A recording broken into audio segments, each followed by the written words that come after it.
Why is everyone moving to Ghana?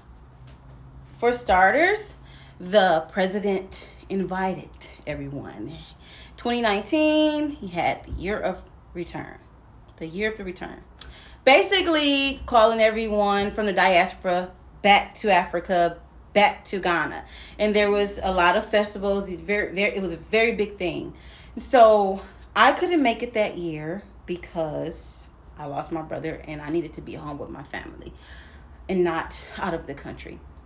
So, what put the idea in my head was first my dad suggested our last conversation. He said, well, I told him, hey, Dad, I'm also moving out of Detroit and I want to go back to the state I was living in before. So then he says, why go back to where you were when it's a great big world out there? You can go to another state, you can go to another country. Why don't you try Africa? Why don't you go to Africa? And it was like, Africa. But see, the things that they had been showing on TV, there was this commercial.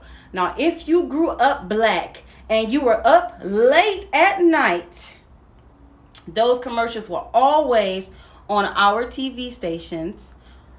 And you will always hear the song, Jesus Loved the Little Children.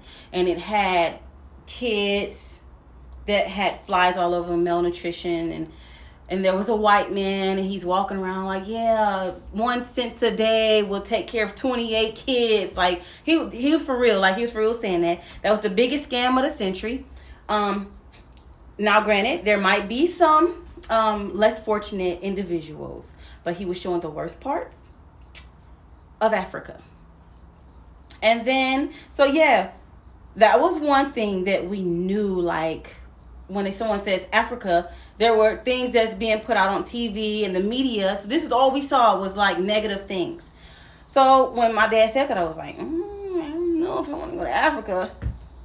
But I didn't know anything about Africa. So I started doing like small research on Africa. And I'm like, okay, so in school, they only taught us about the continents. They did not teach us that Africa had more than 50 countries. So, yeah. I started doing my research, and I remember one day I was at work, and then there was an individual that came to me and said, hey, are you from my country? And I was like, what is your country? Where is that at? And he said, Ghana. And I was like, what is Ghana? Where is that? He said, Africa. Okay. So I did research. I started looking it up, like for part 2.